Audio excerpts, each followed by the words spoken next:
સુરતના ભેસ્તાનમાં પંચરની દુકાનમાં ઝેરી કોબરા ઘૂસી ગયો હતો. સાપ ઘૂસતા જ ડરનો માહોલ ફેલાઈ ગયો હતો, તો બીજી તરફ 1.5 કલાકે સાપનું રેસ્ક્યુ કરાતા લોકોએ રાહતનો શ્વાસ લીધો હતો. ચોમાસા દરમિયાન સરીસૃપ જીવો બહાર આવી જતા હોય છે. ચોમાસામાં આ પ્રકારના જીવો સતત દેખાવાના શરૂ થાય છે. ઘણી વખત સર્પદંશના પણ કિસ્સાઓ ચોમાસા દરમિયાન સાંભળવા મળતા હોય છે. ત્યારે સુરતના ભેસ્તાન વિસ્તારમાં આવેલી પંચરની દુકાનમાં ઝેરી કોબરા સાપ ઘૂસી ગયો હતો, જેથી પ્રયાસ સંસ્થા દ્વારા આ સાપને 1.5 કલાકની ભારે જહેમત બાદ રેસ્ક્યુ કરવામાં આવ્યો હતો. ભેસ્તાન વિસ્તારમાં પ્રિયંકા સોસાયટી પાસે આવેલી પંચરની દુકાનમાં સાપ ભરાયો હોવાનું જાણવા મળ્યું હતું. દુકાનની અંદર સાપ દેખાતાની સાથે જ ડરનો માહોલ જોવા મળ્યો હતો. તાત્કાલિક અસરથી લોકોએ પ્રયાસ સંસ્થાનો સંપર્ક કરીને સાપને બહાર નીકાળવામાં આવ્યો હતો.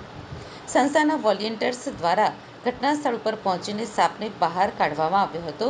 પ્રયાસ સંસ્થાના વોલેન્ટિયર્સને સાપ અંગેની માહિતી આપતા જણાવ્યું હતું કે પંચરની દુકાનની અંદર છાપવાની ઘટના સ્થળે પહોંચ્યા હતા અને દુકાનમાં બધી જ ચીજવસ્તુઓ પડી હોવાથી સાપને કાઢવામાં થોડીક મુશ્કેલી થઈ હતી. 1.5 કલાકની જહેમત બાદ સાપને રેસ્ક્યુ કર્યો હતો. સાપ ઝેરી કોબરા હોવાનું સામે આવ્યું હતું. સાપનું રેસ્ક્યુ કરી લેવાતા લોકોએ રાહતનો શ્વાસ લીધો હતો. ત્યારબાદ આ સાપને સુરક્ષિત જગ્યાએ છોડી દેવામાં આવ્યો હતો.